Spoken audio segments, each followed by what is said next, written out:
북저널리즘 위켄드 시작합니다. 안녕하세요. MC 김혜림 에디터입니다. 네, 안녕하세요. 북저널리즘의 신아람 에디터입니다. 네, 안녕하세요. 북저널리즘의 이현대 에디터입니다.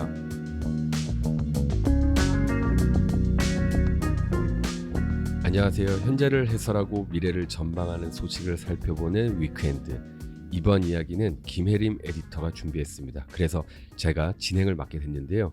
김혜림 에디터, 이번에 해주실 이야기는 어떤 이야기인가요? 네, 저는 연말을 좀 맞아서 출판계의 소식을 준비해 봤는데요. 다들 이제 올해 읽었던 책들이 꽤 있을 텐데 좀 기억에 남는 책 뭔지 좀 여쭙고 싶어요. 저 같은 경우에는 올해 몇 권의 책을 읽었던 기억이 나는데 가장 기억에 남는 거는 읽고 또 읽었던 월든입니다. 월든. 그래서 올해 여러모로 어려운 일들이 좀 많았어서 네. 마음에 좀 평안을 얻고자 읽었었던 책을 다시 읽으면서 좀 릴렉스하는. 그쵸. 네. 그런 책들이 또 손이 계속 가죠. 네, 아람 에디터는 어때요? 저는 저 보통 이런 질문 받으면은 네네. 소설책 얘기하거든요. 근데 올해는 좀 답변이 달라질 것 같습니다. 두 권을 꼽고 싶어요. 네. 한 권은 정상동물이라는 책인데요. 네네. 네. 제가 저희 이제 톡스에서도 맞아요. 다뤘잖아요. 네. 네. 이제 사실 이런 종류의 책을 읽고 지식과 사유를 얻는 경우는 있어도 참 좋았다. 나 올해의 책으로 꼽고 싶다라고 생각하는 경우는 잘 없는데 네. 이 정상동물은 사실 생각의 틀 자체를 좀 바꿔주는 부분이 좀 있어가지고 저는 굉장히 재미있게 읽었고요. 예, 또 다른 한 권으로는요. 저는 올해 읽었던 책 중에 욕트. 욕망으로 쓰는 트렌드 보고서. 아니 제가 북저널리즘 책들을 다 좋아하지만 제가 욕트를 가장 좋았다라고 얘기하게 될 줄 저도 몰랐는데 또 영광이네요. 네. 진짜 제가 트렌드 서적을 좋은 책으로 꼽는 경우는 잘 없잖아요. 트렌드 서적을 모두가 읽거나 아니면 그쵸. 검토라도 하지만 좋았던 책으로 꼽는 경우는 드문데 저 욕트는 정말 트렌드 서적계에 새로운 지평을 열었다. 요건 정말 재밌고 그리고 신선했다. 네. 맞죠. 재미있었어요. 네. 저도 아무래도 제가 편집했던 책들이 이제 스쳐 지나가는데 이를테면 지금 굉장한 인기를 얻고 있는 책이죠. 대전은 왜 노잼 도시가 되었나. 이거 왜 이렇게 잘 나가죠? 나 깜짝 놀랐네. 반란의 도시 베를린, 지구적 발전의 길고도 느린 죽음, 이런 책들이 이제 기억에 남기도 하는데 저는 개인적으로 재미있게 읽었던 책은 어멘다 몬텔이라는 사람이 쓴 컬티시라는 책이었는데 굉장히 재미있었고 저도 진짜 그 해림 MC한테 뽐 뽑아다가지고 장바구니 넣어놨죠. 이게 그 어멘다 몬텔의 아버지가 컬트 집단에 이제 있다가 탈출을 하신 분이에요. 그래가지고 왜 광신도들이 이런 이상한 믿음을 가지게 되는가? 왜 우리는 SNS에서 이런 되게 유혹적인 말들을 넘어가게 되는가? 이런 원인과 구조는 무엇인지를 좀 언어를 통해서 파헤치는 책이었는데 읽어보면 꼭 음모론이나 종교가 아니더라도 요즘 세상에서 사람들이 말하는 거를 정확하게 이해하는 데 좀 도움이 되더라고요. 네. 저희 지금 녹음하는 중에 저도 온라인 서점에서 방금 말씀하신 책 컬티시 한번 찾아보니까 책 소개부터 되게 흥미롭네요. 그래서 저도 바로 장바구니에 한번 넣어보도록 하겠습니다. 네, 재밌어요. 근데 갑자기 책 이야기는 왜 꺼내신 거죠? 이제 연말이잖아요. 정말 그 연말 중에 연말인데 더 이제 갈 곳도 없는 끄트머리잖아요. 지금. 그래서 최근 좀 출판 시장의 경향들을 좀 되짚어보고 사람들이 책에서 뭘 찾으려 하고 또 뭘 얻으려고 하는지 그 책에 얽힌 사람들의 이제 욕망은 또 무엇인지 이런 것들을 살펴보면 좋을 것 같아서 준비를 해봤어요. 제가 재밌게 읽었던 기사 중에 이제 한국일보에서 지난 크리스마스에 관련 기사를 하나 냈더라고요. 이 올해 가장 인기 있었던 책이 뭔지 좀 예상이 가시나요? 우선은 기본적으로 저희 업계 이야기이기 때문에 당연히 알고 있죠. 아마도 세이노의 가르침. 네, 정확합니다. 2023년을 지배한 책이 됐는데 무려 75만 권이 넘게 팔리면서 대형 서점이 발표한 올해 베스트셀러 1위를 차지했어요.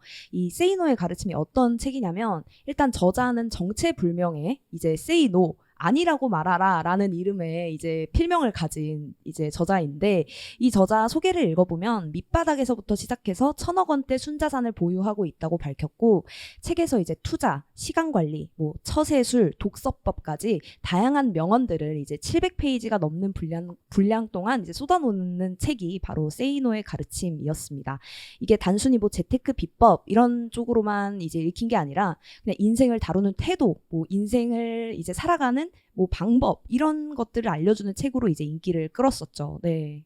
진짜 올해는 세이노의 해라고 봐도 무방할 정도로 인기가 많았던 것 같아요. 네. 특히 그 출판계에서는 거의 충격과 공포 수준이었죠. 그쵸. 75만 부를 팔았으니까요. 네. 또 그 외에는 어떤 책들이 올해 인기가 있었죠? 올해 좀 교보문고 리스트를 먼저 볼게요. 1위는 이제 세이노의 가르침이었고요. 그 뒤를 원싱과 역행자라는 유명한 자기계발서들이 차지하고 있었습니다. 그리고 4위가 이제 무라카미 하루키의 소설 신작 도시와 그 불확실한 벽이었습니다. 그리고 5위도 소설이었는데 불편한 편의점이라는 소설이었어요. 그리고 6위는 이제 도파민 열풍을 불러왔던 책인 도둑맞은 집중력이 차지했고요. 7위 역시 자기계발서였습니다. 김미경의 40수업이었어요. 이 교보문고 말고도 예스24의 경우에도 비슷한데 1위와 2위 모두 자기계발서가 차지했고 이제 불편한 편의점, 도둑맞은 집중력, 뭐 토익 문제집이 이제 2권 정도 껴있는 그렇게 해서 10위 안에 들었더라고요. 그래서 아까 언급했던 이 한국일보의 기사 제목은 이랬어요. 네. 올해 서점가 장악한 세이노 신드롬, 출판이 이토록 가벼워도 되는가? 딱 이런 제목이었습니다. 저도 사실 이 기사 되게 재미있게 읽었었는데 네. 그래도 이제 못 보신 그 청취자분들도 계실 테니까 저희 해림 에디터가 그 기사 내용하고 또 그 기사 어떻게 보셨는지 한번 의견을 들려주시죠. 네네. 이 한국일보 측의 논조는 이랬어요. 올해 세이노의 가르침 등을 포함해서 자기계발서 편중 형상이 굉장히 두드러지는데 출판계에서 우려가 나온다. 이런 게 이제 중심 내용이었고 일단 하나는 이제 팔리는 책 분야로 몰려가는 좀 출판계의 악습이 다시 반복되고 있다. 그리고 뭐 격변의 시기이고 더 다양한 책들이 나와야 하는데도 불구하고 한 가지 주제에 편중된다는 게 또 하나의 문제였고요. 이 아까 언급했던 역행자라는 책은 무려 지금 2년 동안 베스트셀러 자리에 있거든요. 그래서 교보문고에 가면 정말 친숙해요. 전 걔를 읽어본 적은 없는데 저 주황색에 이제 여기 이제 거꾸로 써있고 이런 것까지 이제 꿈에 나올 정도로 정말 친숙할 정도로 2년 내내 베스트셀러에 오르고 있고 그러니까 사실 그 자리 하나가 계속해서 바뀌지 않는다는 건 좀 새로운 경향을 만들 만한 책들이 나오지 않고 있고 또 나온다고 해도 베스트셀러에 오르지는 못한다는 것의 어떤 증거겠죠. 그리고 또 내용의 빈약함도 하나의 문제로 꼽히고 있는데 이 표정훈 출판평론가가 이렇게 평가했어요. 위기를 헤쳐나가는 방법으로 무조건 개인의 노력만을 주장하는 책들이 쏟아지는데 그럴수록 책 속에 길이 있다고 믿는 사람들이 책으로부터 멀어지는 결과로 이어질 것이다. 또 이렇게 평가를 했었습니다. 네. 그런데 이게 그 방금 말씀하신 그 평론가님의 말씀이 조금 역설적인 게 개인의 노력만을 주장하는 책들이 쏟아져서 나온 게 세이노의 가르침 75만 부잖아요. 네. 그래서 결국에 이런 자기계발서들 위주로 베스트셀러에 오른다는 게 결과적으로 사람들이 그런 책을 찾는다. 이렇게 해석할 수 있는 거 아닐까요? 맞습니다. 네. 저는 그래서 좀 궁금했어요. 이게 옛날에도 이랬을까? 옛날에도 이렇게 자기계발서가 인기가 많았을까? 그래서 1990년대 베스트셀러 리스트를 좀 찾아봤는데 비슷해요. 뭐 최근의 경향만은 아니고 사실 베스트셀러 1위가 뭐였냐면 1996년 10월에 출간됐던 잭 캔빌드의 마음을 열어주는 101가지 이야기였어요. 이게 당시에 IMF가 터져가지고 사람들이 이제 힘겨운 현실을 살아가고 있을 때 좀 이제 월든처럼 희망과 용기를 좀 불어넣는 따뜻한 감동을 주는 도서로 인기를 끌었고 당시에는 정말 이례적으로 초대형 베스트셀러를 기록했다고 합니다. 그 당시에 자기계발서는 아니지만 저 비슷한 시기 전후로 해서 아마도 제목이 가시고기였나요? 가시고기 그쵸? 인기 많았죠. 그것도 엄청나게 인기가 많았었던 걸로 기억을 해요. 네, 맞아요. 그리고 4위에 오른 게 스티븐 코비의 성공하는 사람들의 7가지 습관이었고요. 10위가 법정 스님의 무소유였습니다. 이런 거 보면 사실 뭐 자기계발서나 마음에 이제 위로를 주는 책 그리고 길을 주는 책에 대한 사람들의 니즈는 좀 꾸준했던 것 같거든요. 사실 생각해 보면 뭐 성경도 그렇고 뭐 손자병법, 군주론 이런 거 다 우리가 시대가 또 어떻게 살아야 할지에 대해서 인사이트를 주는 책이잖아요. 근데 저는 지금의 문제는 뭐라고 보냐면 이 자기계발서들이 전반적으로 쫓는 어떤 경향 같은 것인데 이 자기계발서의 내용들이 대부분 개인의 노력만으로 나의 노력만으로 모든 걸 극복할 수 있다고 얘기하고 대부분이 어떤 방법론이나 뭐 어떤 그 경향을 이제 만드는 것이 아니라 이미 성공한 더 좀 노골적으로 말해서 이미 돈을 번 사람들의 개인적인 경험과 주관적인 의견을 담는 것만으로도 만족을 하니까 그게 또 문제가 아닐까 싶어요. 저는. 이게 사실 우리가 책을 선택하는 문제하고도 관련이 좀 있는 것 같아요. 우리가 보통 책을 구매하게 될 때는 네. 나한테 어떤 문제가 있을 때 네, 그 그쵸. 문제의 해법을 찾으려고 책을 찾잖아요. 뭐 갑자기 팀장으로 승진했는데 나는 팀을 이끌어 본 적이 없어. 그래서 뭐 어떤 실리콘밸리 팀장들 뭐 예를 그쵸. 들어 이런 류의 책을 찾아보고 벤치마크를 하는 거잖아요. 네. 마찬가지로 이제 살아가는 데 있어서 이런 비기 같은 것들 이런 걸 막 전수받는 느낌이 그쵸, 드니까 자기계발서가 뭐 10년째, 20년째, 30년째 계속 상위권에 있는 것 같아요. 맞아요. 요즘엔 또 사실 인플루언서의 시대고 누군가의 경험 자체가 좀 상품이 되는 시대잖아요.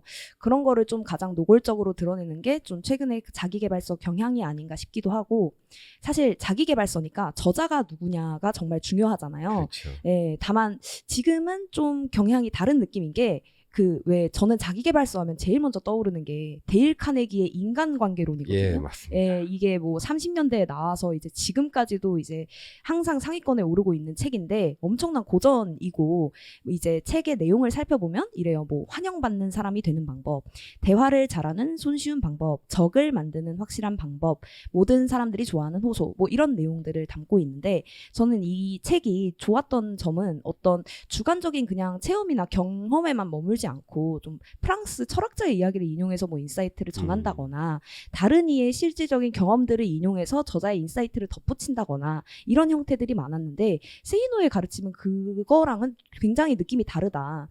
좀 이렇게 비유하면 확 와닿을 것 같은데 교과서랑 그 재수종합반 학원에서 나눠주는 1급 기밀 자료 사이의 차이 같은 느낌이 나요. 저는. 그렇죠. 이제 전자는 좀 총론을 다루지만 후자는 나의 상황에 딱 맞는 이야기를 해줄 것 같다는 느낌이 있거든요.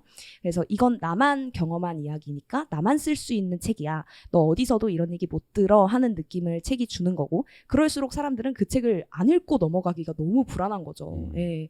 그리고 누가 1급 기밀 자료를 준다는데 2만 원에 준다는데 그걸 누가 마다하겠어요. 근데 이런 흐름이 점점 더 이 개인주의적 신화에 모든 걸 맡겨버리게 되는 것은 아닐까 싶기도 하고 또 대부분 책의 내용들이 그렇더라고요. 뭐 어떤 사람은 이래서 믿으면 안 되고 뭐 어떤 사람은 이렇게 대처를 해야 하고 뭐 이런 상황에서는 뭐 꼭 집을 사야 하고 막 이런 식으로 이제 단정적으로 얘기를 해버리면 사실 대화의 가능성이나 다른 방식의 이해에 좀 한 가지 장벽이 생기는 거니까 그런 점들도 우리가 좀 생각을 해봐야 하지 않을까 싶습니다. 그 말씀해 주신 거를 종합해 보면 약간 그러니까 자기계발서라는 게 수십 년째 베스트셀러 상위권에 오르는 것은 너무나 당연한 일이 되었는데 네. 그런데 최근에 자기계발서는 조금 더 매운맛이 되었다. 아, 그렇죠. 더 자극적이 되었다. 이 말씀으로 좀 요약할 수 있을 것 같아요. 네. 저는 뭐 이런 게 사실 무작정 뭐 나쁘다고만 볼 수 있는 건 아니죠. 근데 이 출판과 독서라는 게 점점 더 개인화되고 있는 거잖아요. 그러면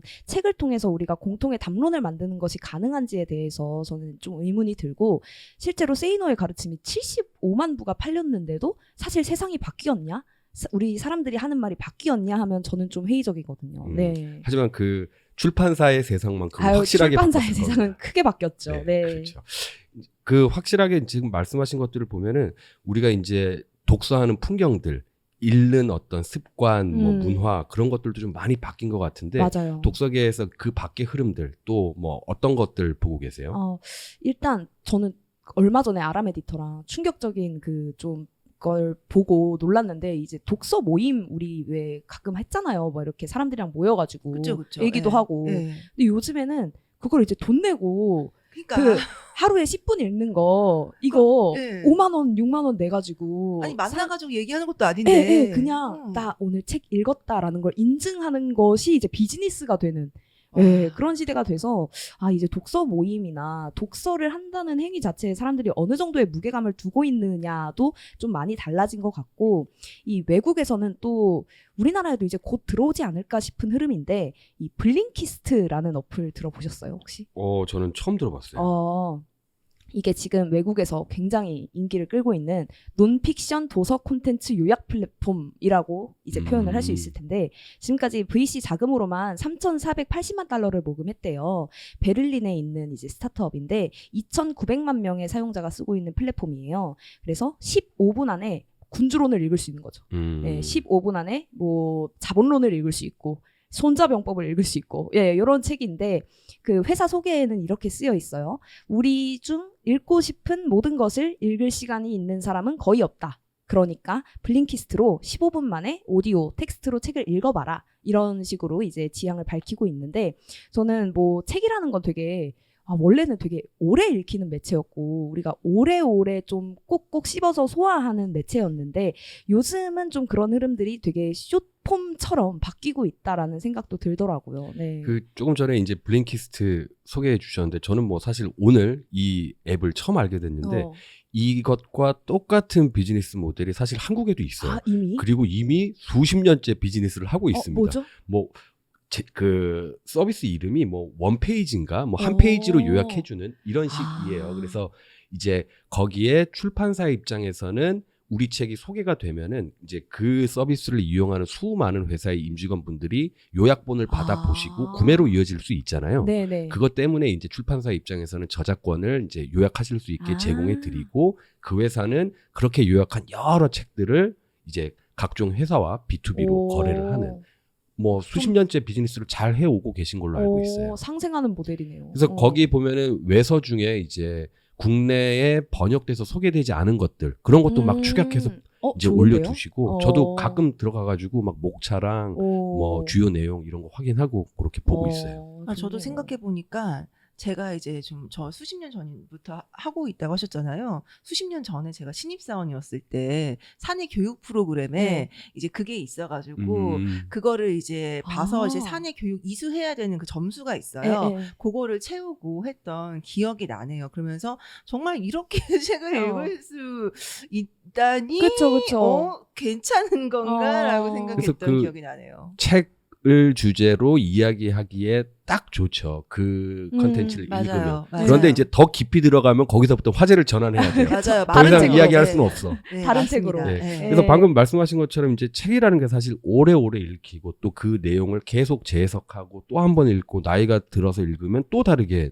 다가오고 이런 건데 뭐 말씀하셨던 성경이 대표적일 거고요. 네, 사실 데일 카네기 아까 언급했던 인간관계론이나 뭐 앵무새 죽이기 이런 책들은 100년이 지나도 읽히고 있고 찰스 다윈의 종의 기원이 1859년에 나왔는데 지금까지도 학계에서 지금 난리인 사실 이론이잖아요. 정말 출판 자체에 대한 무게가 줄어드니까 사실 사람들이 애초에 100년 읽히는 책을 쓰겠다. 나는 2000년 읽히는 책을 쓰겠다라는 거를 만드는 사람 자체도 줄었고 또 그런 야망 자체도 좀 사라지지 않았나라는 생각이 들고 그러면은 저는 좀 생각이 드는 게 그러면 시대를 초월해서 읽히는 지식들 그리고 읽혀야 하는 것들이 나오고 있을 테고 또 나와야 할 텐데 얘네가 책으로 가지 않으면 어디로 가고 있을까라는 생각이 들더라고요. 네. 저는 그 방금 말씀하신 어떤 뭐 애초에 100년 읽히는 책을 쓰겠다 이게 많이 사라졌다는 건 저도 너무너무 동의가 되는 말인 것 같아요. 그 에드워드 기븐이 로마사 이야기를 쓸 때 로마사를 쓸 때 이거 한 수십 년 걸리는 작업이겠구나라고 애초에 생각하고 올해 요만큼 써야지 내년에 이만큼 써야지 맞죠. 그렇게 십수년을 썼다는 거예요. 그러니까 많은 시간이 흘러도 계속 읽히는 건데 이제 방금 말씀하신 시대를 초월하는 지식이 어디에서 나오고 어디로 가고 있나라고 했을 때 저는 챗 GPT 안에 이제 있다라고 이제 생각을 인공지능 합니다. 속에 있다. 네. 저는 아무리 생각해도 답 없는데? 라는 생각이 드는 거예요. 뭐 세이노의 가르침이 우리 모두의 삶이나 좀 공동체의 방향을 제시했나? 이건 또 좀 아닌 것 같고 그렇다고 학술 논문들이 우리 삶과 밀접하게 닿아 있어서 그때마다 찾아볼 수 있는 지식인가? 그것도 아닌 것 같고 그러면 대중과 시대를 좀 초월한 지식은 어떤 자리에서 만나고 있는지에 대한 고민이 들더라고요. 그래서 지금은 좀 쇼트폼의 시대이기도 하지만 말씀하신 것처럼 이제 한편으로는 좀 짧고 빠른 지식에 대한 욕구가 지배하는 시대인 것 같기도 해요. 네. 그러면 이런 지식의 지속적인 생명력 이게 어디서 나온다고 보세요? 저는 그 아까 이제 데일 카네기 얘기하면서도 잠깐 언급했던 건데 좀 하이퍼링크 같은 그 역할을 이제 책들이 원래 했었는데 그러니까 뭐 종의 기원 다음에 나오는 책은 찰스 다윈 얘기를 하지 않으면 안 될 그렇죠. 정도의 그런 좀 상호 텍스트성 같은 것들이 있었는데 그 안에서 저는 그 공간 사이에서 좀 담론을 만드는 힘 같은 게 생긴다고 생각을 하거든요.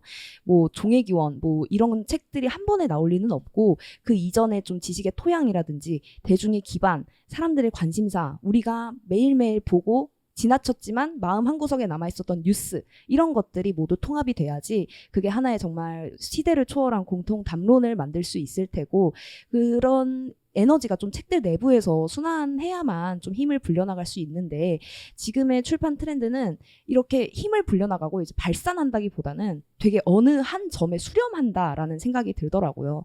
그래서 뭐 불려나가면서 이제 몸집을 키우고 담론을 만드는 게 아니라 사람들을 유혹하는 비기, 막 개인적 경험, 인플루언서의 값진 뭐 비법 이런 것들로만 이제 좀 수렴하고 있지 않나. 그래서 이런 상호 인용이 가능한 책과 담론들을 우리가 어떻게 만들고 또 이거를 어떻게 소비할지 뭐 이런 것들을 생각을 하는 게 좀 중요할 것 같아요. 네. 그 확실히 거대 담론에서 개인적인 경험으로 막 이렇게 축소되고 있는 게 좀 느껴지는 것 같아요. 그리고 그거는 이제 만드는 사람뿐만 아니라 또 읽는 사람, 독자로서도 그쵸. 방금 말씀하신 그런 마음가짐이나 이런 것들을 갖는 게 중요할 것 같은데요. 네, 맞아요. 전 그래서 이게 사실 쉽지는 않지만 능동적으로 독서하는 게 정말 중요하잖아요. 이게 그냥 독서를 하고 마는 게 아니라 이게 나의 삶 그리고 또 나를 넘어서 우리 모두의 삶과는 좀 어떻게 연관이 되고 있는 거고 이거를 왜 알아야 하는지에 대해서 독자로서도 적극적으로 고민하고 또 해결하는 과정이 필요할 것 같아요.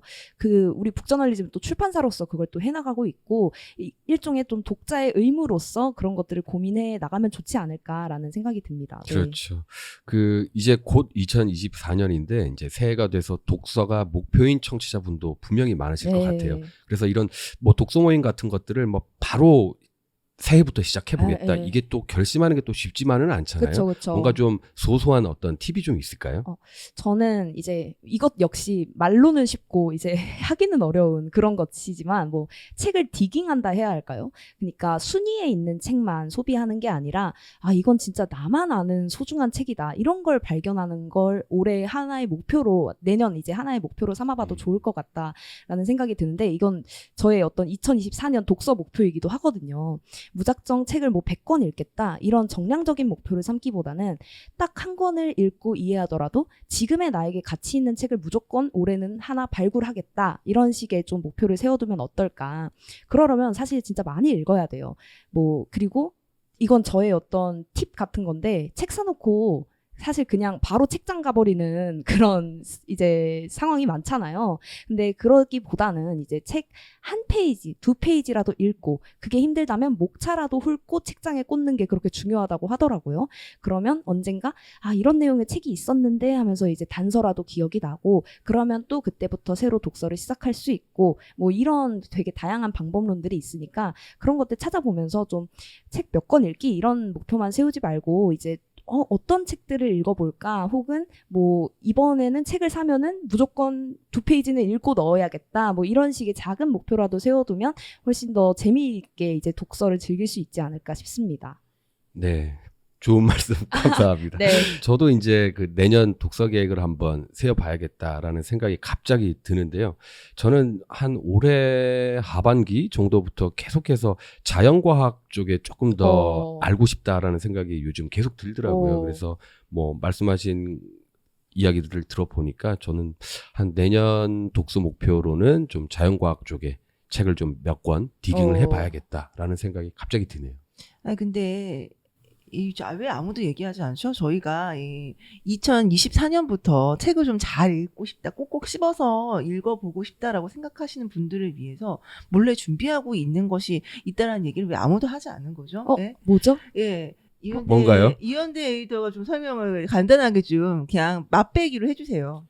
예, 저희가 이제 곧 공지를 드릴 텐데 저희가 한두 권의 책 그리고 아티클 같은 것들을 같이 엮어서 함께 읽고 좀 토론하고 그런 모임을 좀 만들어 보려고 해요. 그래서 이제 새해가 정말 며칠 남지 않았는데 내년 초에 요 소식을 좀 말씀드릴 수 있도록 그렇게 하겠습니다. 네, 내일 이슈는 또 아람 에디터가 준비해 주셨다고. 네, 오늘 굉장히 격조 있고 교양 있고 인문학적으로 이제 우리가 사유해 볼 수 있는 주제를 우리 혜림 에디터가 잘 준비해 주셨는데요.